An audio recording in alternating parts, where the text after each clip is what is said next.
A large part of successful trading comes from mastering your mind and your thoughts. Let's talk about the 3 most common psychological mistakes traders make, and we also have some suggestions for you if you are struggling with any of these. So let's go ahead and get into it. Psychological trading mistake number 1, FOMO trading. FOMO is an acronym for fear of missing out. Let me paint the picture for you. The FOMO trader is typically very optimistic about each and every trade, because this trade could be the one, right? Something about this trade looks so much better than all the others, so it has to be the one. If I miss this trade, there may not be an opportunity like this one for a while.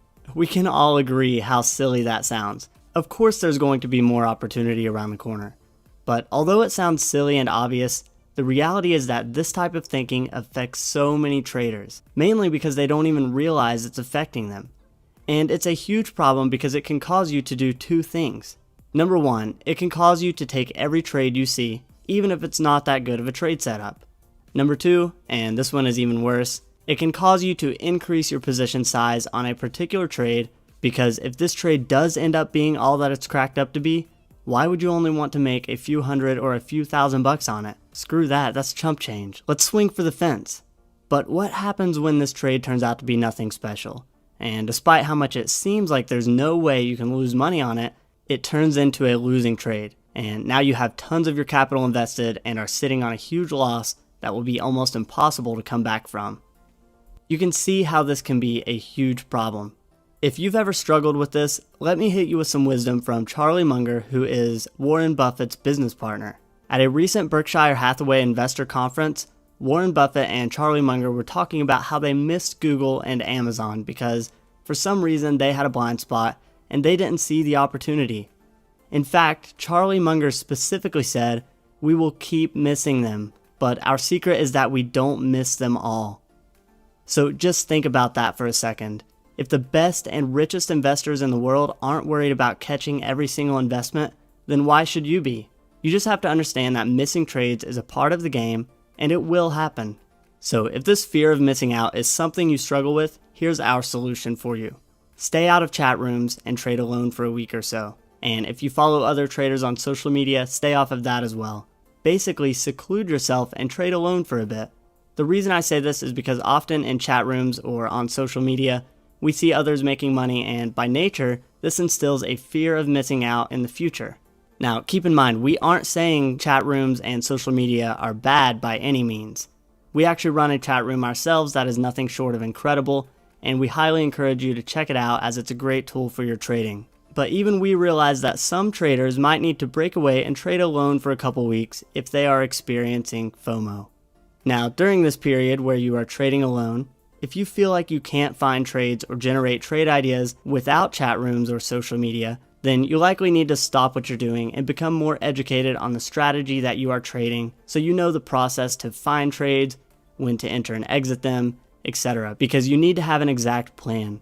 Your trading strategy should not rely on the trade ideas of other people. Trade ideas of others should be a tool, but not a crutch.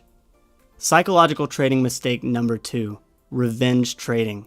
These are the types of traders who can blow up their entire trading account and lose everything in just a day or a week. After taking a trading loss, revenge traders will throw everything they know about proper position sizing out the window, and they'll trade like a madman just to make back that loss. Now, this may work once or twice, and you'll come out unscathed. But if you keep this up, you'll get crushed. Bad. And it's going to hurt. The market doesn't care about you or your money, and you're going to be the one 100% responsible for it if your revenge trading causes you to lose everything in your trading account. So please, just be honest with yourself, and if this is something you struggle with at all, just get a grip on it before it really ends up hurting you.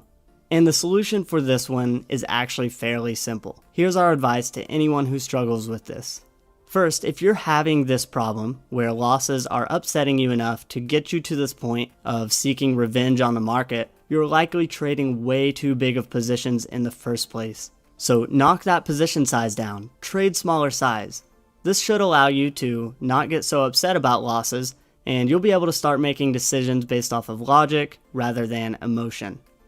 With any trading strategy, you're going to have losing trades every now and then, but the key is making sure your winners outweigh your losers.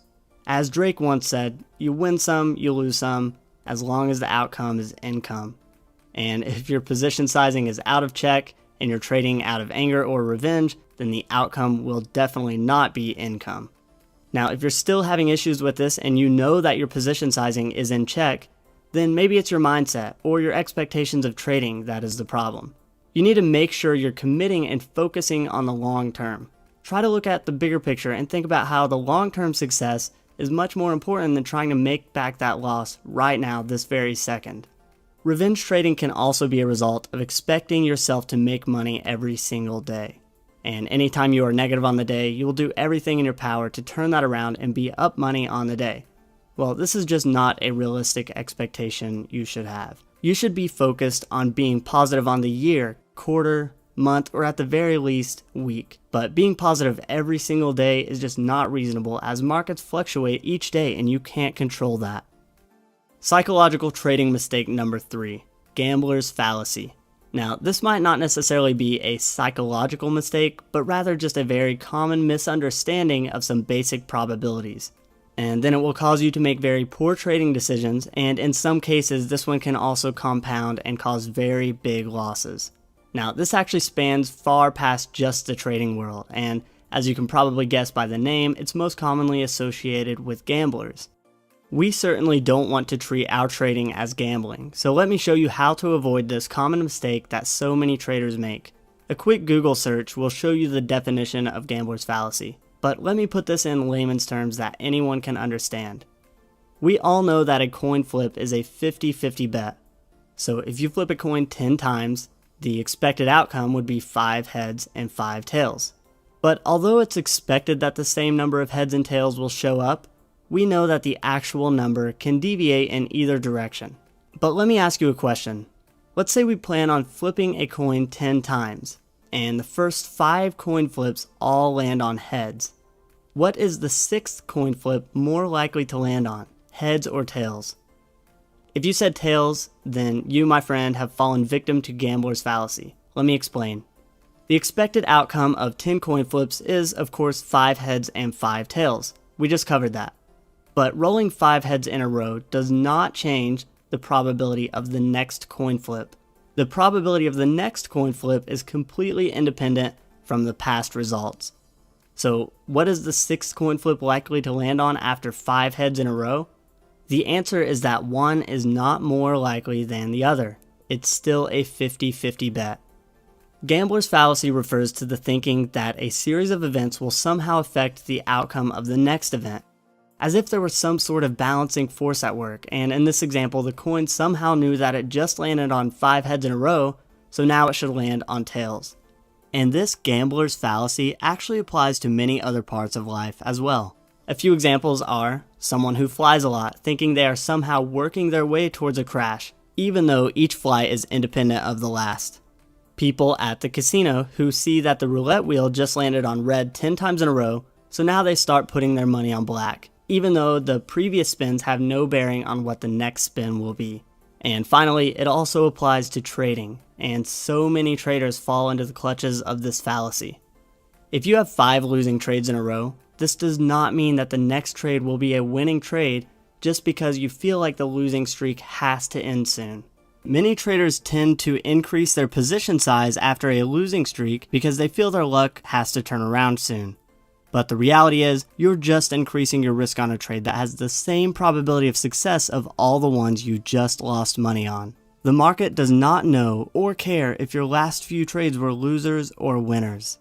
Now, the solution to this one is easy. It's just as simple as understanding it, as you do now, and then exercising awareness. Now that you understand what gambler's fallacy is, you should be aware of it and just make sure you aren't affected by this type of thinking. Try and treat each trade independently from any past trades you've made. If you have a streak of losers, that does not mean the next trade will be a winner. And on the flip side, if you have a streak of winners, that doesn't mean the next trade is more likely to be a loser. Trading is a numbers game, and you have to eliminate these psychological mistakes and focus on trading the numbers. Once you can do that, you'll take your trading to the next level. The stock market is not a place for weak, emotional people. Make sure your own worst enemy doesn't live between your ears. So, alright guys, if you enjoyed the video, make sure to click the like and subscribe button below. And also be sure to check out our 3 free video series. These videos will help your trading tremendously and they are completely free. All you have to do is go to our website and input your email and we will send you the 3 free videos. So I will see you there.